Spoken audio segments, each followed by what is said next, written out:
Hello and welcome to the first February Sports Talk in the Burgh of the year. I'm your host, Zach. Kevin O'Connell got snubbed Jones, and joining me on the panel tonight are some of the best hockey experts we've got around. Those include Bolin legend Kevin Plaucha, the most optimistic Sabres fan ever in Finn Lyons, and certified Scotland enjoyer Evan Basista. Up first on the docket, there have been plenty of great performances this past weekend from the NFL's top teams. But which players did you guys have as the biggest contributor in punching their teams to the ticket to the Super Bowl? Evan, what do you got? Well, for me, it's got to be Marquez Valdez-Scantling on the Chiefs. He finished the night with 6 receptions, 116 yards, and 1 touchdown. In a game full of passing, he was the one that stood out. He had not only the deep balls, but the plays in between. He did it all, and he helped the Chiefs with their win. Yeah, I originally had him too. He had the one drive in the third quarter that led up to his touchdown. That was a great drive. But I'm going to go with Philly's Hassan Reddick. Had 2 sacks, 3 tackles, 1 tackle for a loss, 1 QB hit, a forced fumble, and a fumble recovery. I love me some defense, and he really brought it out there to the 49ers QBs, all 3 of them that played. But he really stood out to me for Philly. In a game full of passing, I'm actually going to pick someone who passed the ball. That would be Patrick Mahomes. His pocket movement was absolutely fantastic. His TD throws to MVS and Kelsey were great. His O-line, definitely better than the Bengals O-line. Obviously, the Bengals desperately need O-line help. But, he still made the throws regardless. His presence on the field whenever he's able to move around in the pocket is second to none. It's the best in the league, in my opinion. He finished 29 of 43 with 326 yards, 2 touchdowns. And I honestly think the Chiefs will be able to beat the Eagles thanks to Patrick Mahomes. Yeah, I think even on one leg, like you said, he's got that pocket movement. Yeah, it's absolutely it's fantastic. Yeah, I would argue his numbers weren't quite as high as I'd want to see, but he still threw for over 300 yards. And like you talked about with MVS, Pat Mahomes is the guy throwing the balls to MVS. So. Now, Kevin seems to have forgotten that receivers are also part of the passing game. But most of the time on Sports Talk, we cover events from earlier in the week, but today some huge news dropped with Tom Brady announcing his retirement, hopefully for real this time. Now, the GOAT's been in the league for longer than some of us have been alive. So to celebrate his career, what are your guys' favorite TB12 moments? Finn, take it away. So I have him passing Peyton Manning and Brett Favre to become the all-time winningest quarterback with 178 wins at the time. He finished his career 251 wins.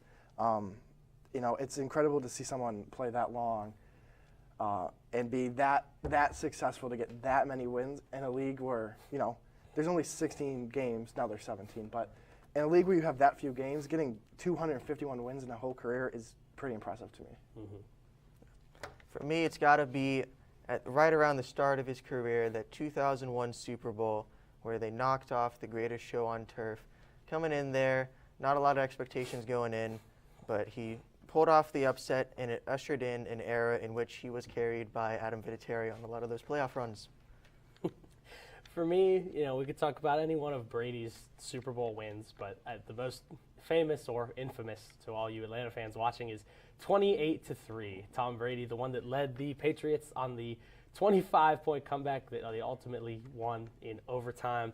That sort of cemented his legacy as the greatest quarterback of all time, in my opinion. But the 28-3, it's unforgettable. It's infamous, as I mentioned, and it's one that it did make me very sad to watch as a non-Patriots fan. As a non-Tom Brady, I don't like Tom Brady. So watching that really didn't make me very happy. But you cannot ignore that it was. I think if you have any other quarterback, they're not making that. Yeah, I completely agree. One of the most legendary comebacks in all of NFL history, and that's my favorite TB12 moment. You can tell we've got some Pittsburghers on the panel. Now, due to a significant amount of AFC quarterback injuries and some bruised egos, the NFL has named Tyler Huntley to the Pro Bowl, despite throwing only 600 yards and throwing more picks than touchdowns. Do you think Huntley was the right choice, or was Pickett snubbed? Kevin, what do you think? Oh, boy. Well, after all these shots taken at me from Zach Jones, I'm not really sure he's going to like my answer here. Okay, I don't necessarily know if Pickett got snubbed, but holy cow, I have absolutely no idea why Tyler Huntley got invited. That tweet says it all. Pickett has almost 4 times as many passing yards as Tyler Huntley, and he threw 6 more interceptions, but he was just better, right? He's also a rookie, and he played pretty decent. Yeah, he played pretty decent for a rookie. Into a bad offense, too. Yeah, it's amazing that Tyler Huntley got the invite. I think it's I, amazing. I found two others who I think deserved it over Yeah. not only both Huntley, but also Pickett. Justin Herbert. He led this Chargers team. He is a lot of their offense. More than a social media quarterback. He is definitely not Yeah. a social media quarterback. 68.2% completion rating. He's second in yards over the whole NFL.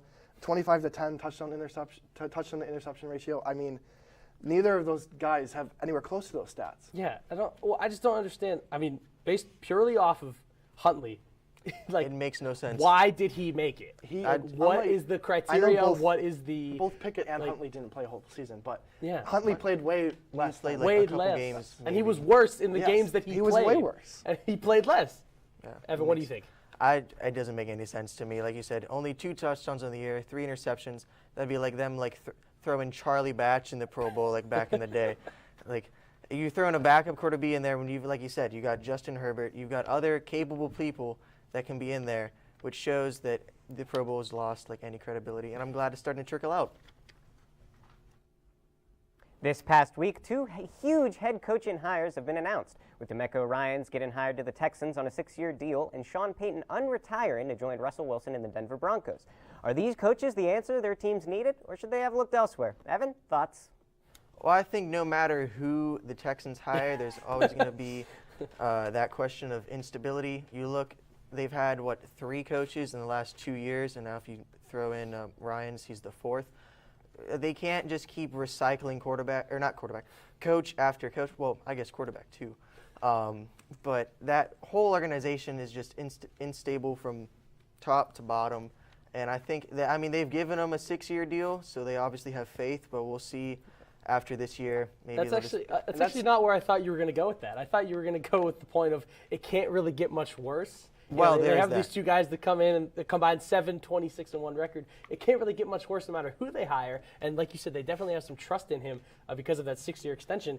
I think it's a fine fit for the Texans. Obviously we'll see how it plays out, but it really can't get much worse, can it? I think getting a defensive-minded coach, and they have the second overall pick. They're going to get a star, hopefully a star quarterback. And I think pairing what they hope to be a star in their quarterback with a defensive-minded coach is going to set them up for success. Now, with Sean Payton, Nathaniel Hackett was terrible. He was. He was terrible for the Broncos. And last season was allegedly going to be their year, right? They had Russell Wilson. They have Javonte Williams until he went out with a torn ACL. They had Jerry Jeudy. And then they scored like 13 points per game, right? Yeah. So, similar to Houston, it's almost like it can't really get much worse, right? If Sean Payton doesn't work out in Denver over the next 2-3 years, they're going to have a Detroit Lions type of collapse. Yeah. They're going to be completely agree in one with of the worst positions. They have no picks, and they just traded a pick to get this head coach. Right.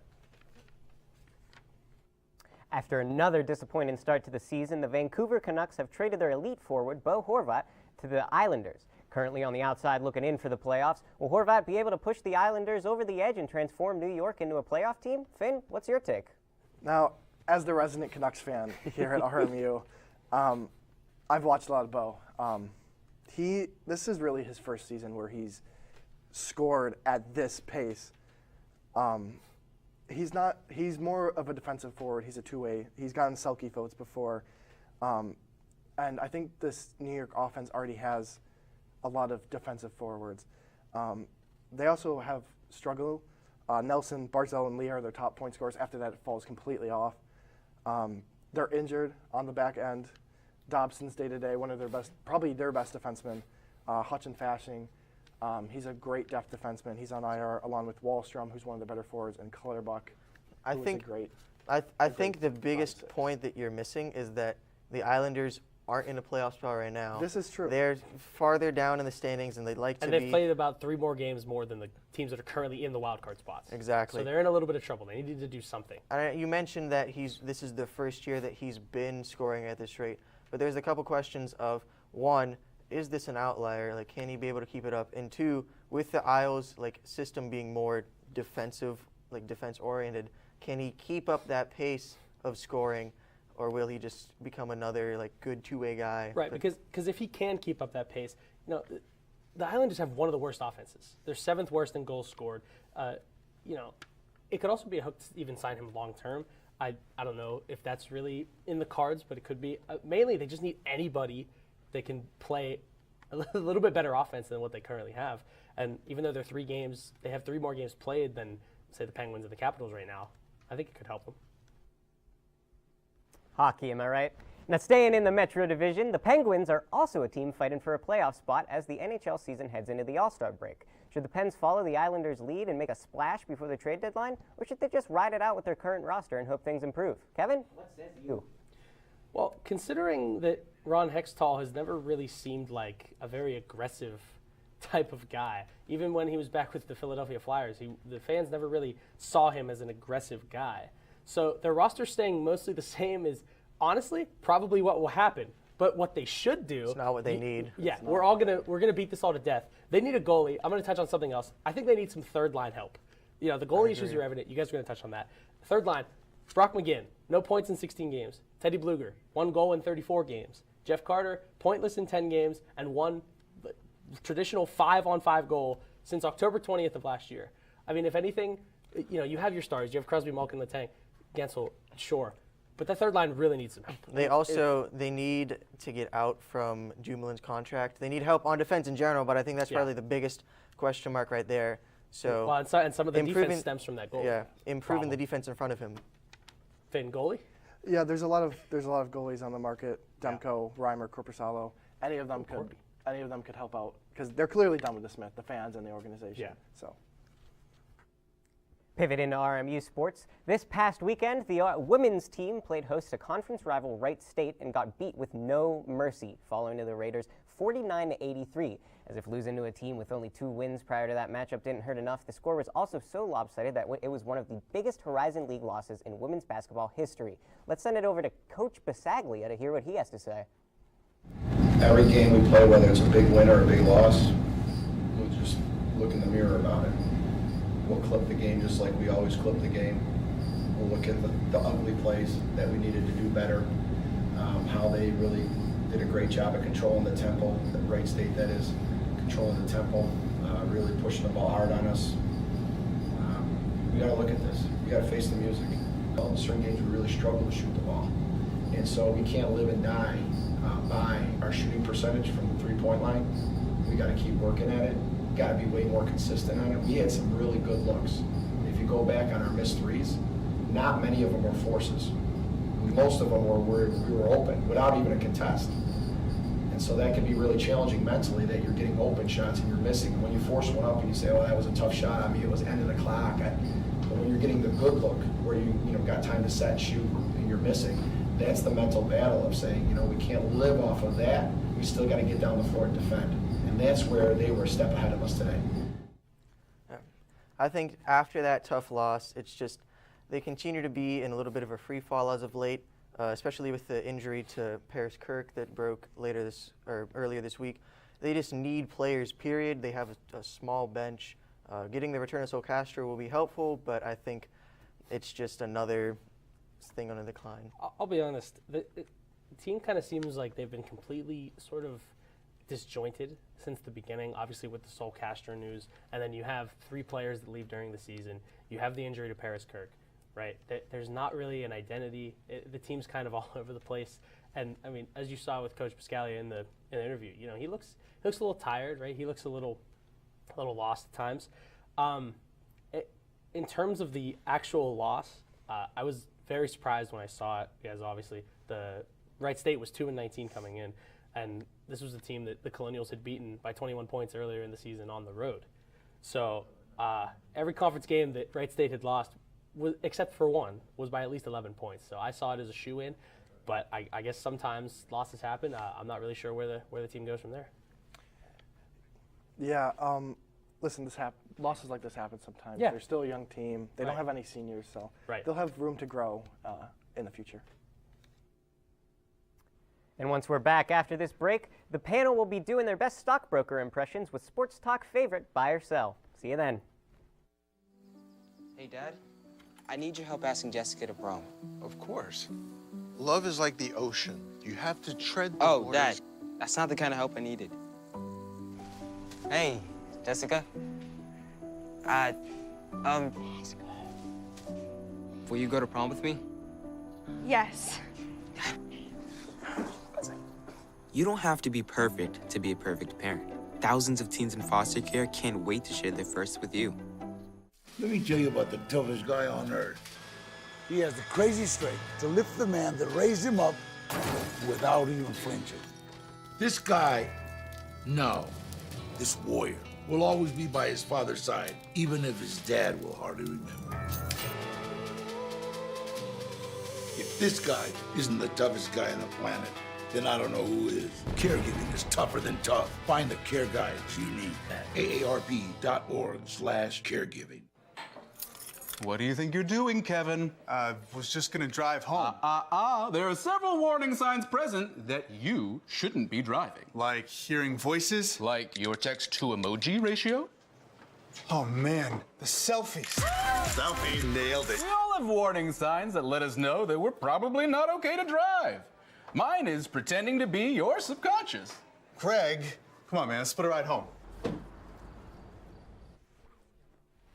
Hey Bobo, do trees tell each other stories? I'm sorry. I'm afraid I don't know that. Hey, why don't we go find out? Listen. Can birds draw pictures? I don't have an answer for that. Dad, do stars visit their friends? Look!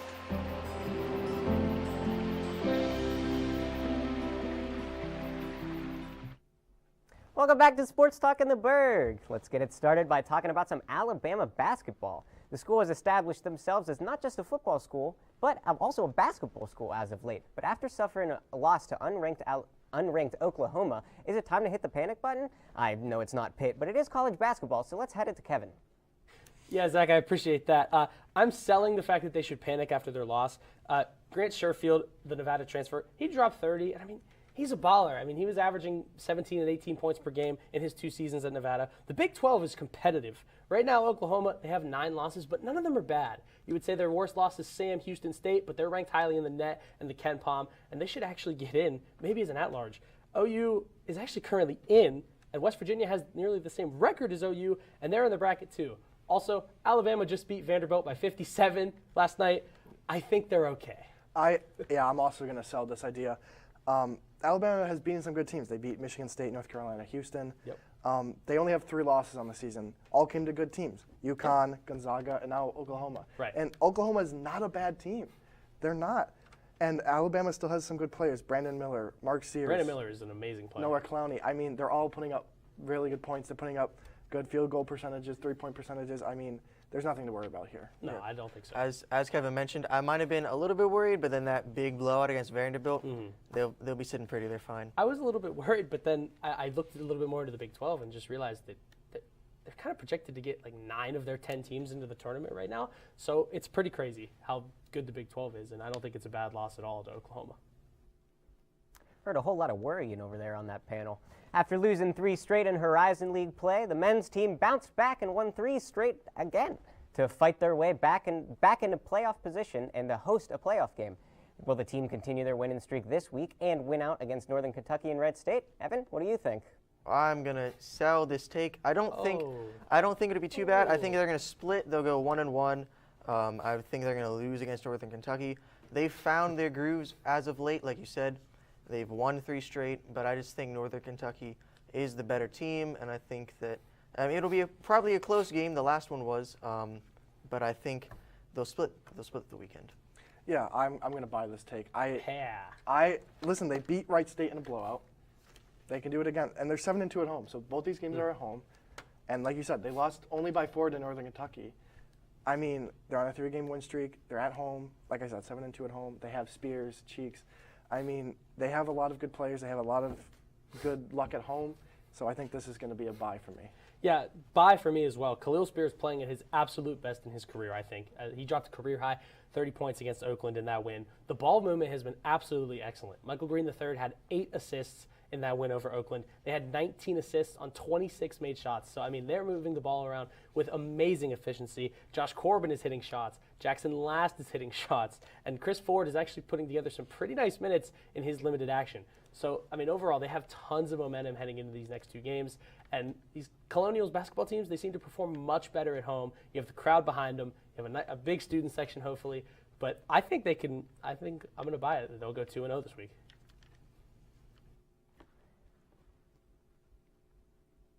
Where is Evan's faith in Andy Toole? Now heading over to the NBA, on Saturday night, LeBron did his best Tom Brady impression after the refs missed a foul call on Jason Tatum when tied at 105, allowing the game to carry on into overtime, where the Celtics eventually pulled away and won by 4.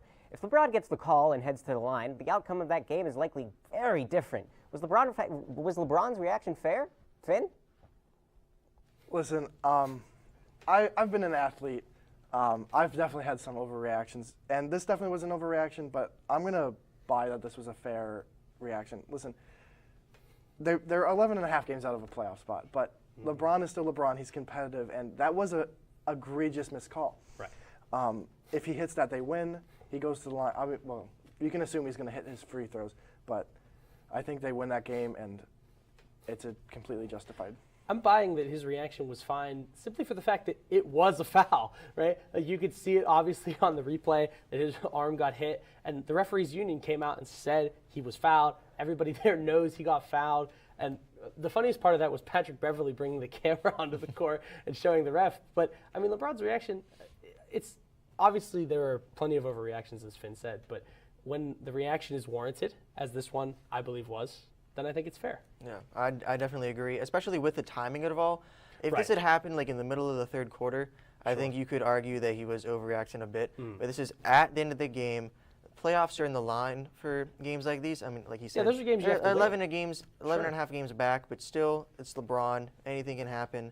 I don't think it was too over the top. I think it was a little bit much, but I'm going to also buy that it was a fair reaction given the circumstances.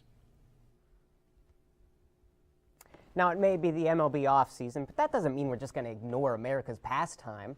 Jazz Chisholm has been selected to be the cover athlete for MLB The Show and recently changed his position from infielder to center fielder. Does the switch make Jazz the best center fielder in the NL? Kevin, are you buying or selling? So, is this really a question? Is he the best center fielder in the NL based on what? Based on the fact that he doesn't have any center field experience, the fact that there are obviously players that are better than him at the center field position, Brian Reynolds, Michael Harris II, Brandon Nimmo, and Jazz is coming back from a stress fracture in his back and right knee surgery to repair a torn meniscus. So who knows how rusty he'll be off the shelf. And I guess you had to move him because the Marlins got Luis Arias. But this question of is he the best center fielder in the NL doesn't really make much sense to me. I wanted to echo just based on what? He hasn't played Yeah, there. he hasn't played a game at center field. MLB, he has not played at center field. No. Listen, he's a good player. Sure. He has really good stats, but did the other people die? Right. I mean, Mookie Betts, Brian Reynolds, Brandon Nimmo. I mean, they're all I don't know where they better. yeah. They're all better than him. He's literally he's unproven. Yeah, he's coming into the center field position on the fly. He's going to have spring training and the practices and the training that I guess he'll have before spring training.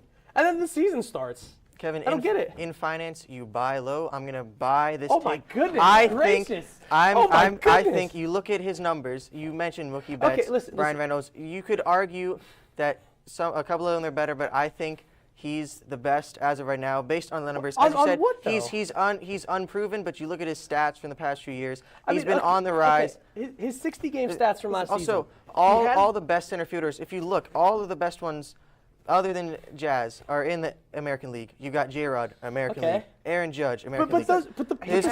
The only real competition he has to be the best is Mookie Betts and Brian Reynolds, and I think if he can adapt to the position, he could easily be the best. Listen, I will give you it that he does have a chance. But he doesn't right have much now, competition. He is nowhere near the top. He's never played. He's unproven. He has no. Yeah. Maybe we should forget about America's pastime. Well, I certainly won't be taking any financial advice from these guys, but stay tuned after the break for the gang's final takes.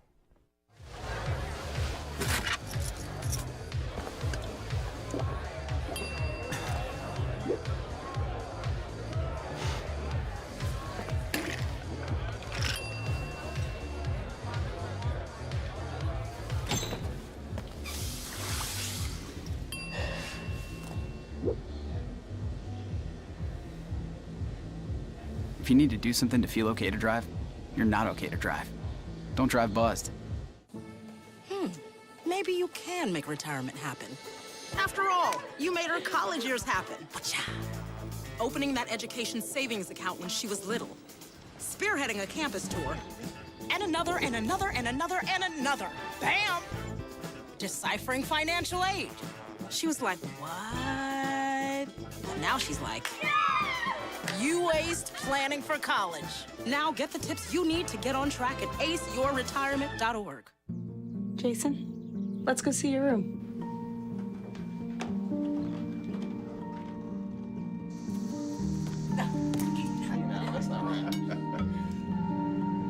How is it? Is it good?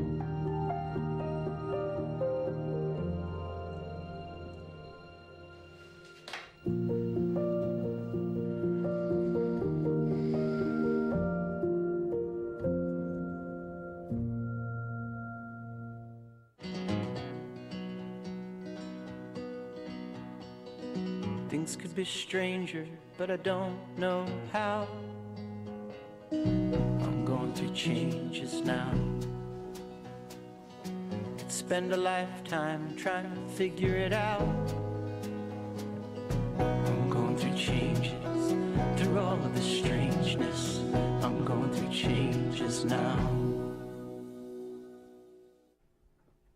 Welcome back to Sports Talk in the Burgh. You know what time it is. That's right, final take time. Let's hear it from Evan first. With lots of talk this season about the NFL being scripted, the AFC Championship game this year did not do any favors to downplay that talk. There were some questionable calls on both sides, but more seemed to benefit the Chiefs, in my opinion.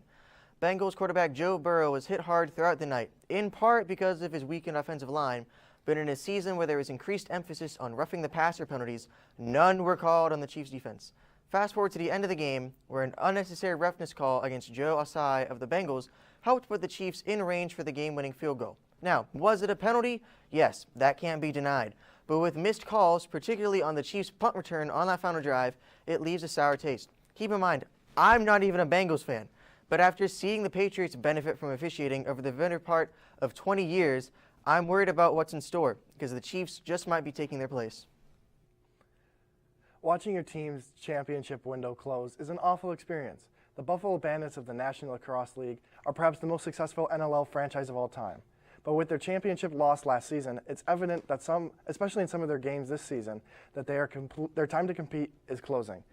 Players like Nick Weiss, Ethan O'Connor, Kyle Buchanan, Dane Smith, Matt Vince, and their captain, Steve Porluo, are getting up there in age, and some might even look to go otherwhere in free agency. With this year being the Bandits' last shot to win the championship, they will need their all-star players to step up in the playoffs and for head coach John Tavares to continue coaching his way and to not let other teams dictate his style. The Bandits need to infuse more youth into their roster and figure out their goalie situation beyond this season to keep heading in the right direction. Well, I'm sorry, everyone. I waited as long as I possibly could, thinking they would disappoint me by now. And besides the Florida State loss last week, they overall really haven't. Yeah, it's time for me to talk about Pitt basketball. Currently sitting at 15-7 overall with an 8-3 ACC conference record, this team does have a legitimate shot to end the 7-year Panther NCAA tournament drought. I'll call out the panelists who briefly talked about them last week. They did not do this team justice. A 29-point road win over Northwestern, who is currently projected to be in as a 9 seed, a win over ranked Carolina, a win over top 15 Virginia, a win over Wake Forest, and an 11-0 run over the last 2 minutes to take down ranked Miami in front of a sold-out crowd. This team does not quit. Blake Hinton is one of the best power forwards in the country and can shoot threes at such a high level for someone who is 6'7" and nearly 250 pounds. Jamarius Burton has scored 15 points in 7 of his last 9 games and nearly had a triple-double against Miami. Federico has done a phenomenal job filling in for John Hughley, and Guillermo Diaz-Graham has developed a ton since the beginning of the season. If point guard Nelly Cummings can just find his stride again after his recent struggles, these Panthers have a huge shot to complete the season sweep of North Carolina tonight at 7 p.m. and get Coach Jeff Capel to the NCAA tournament for the first time in his Pitt tenure.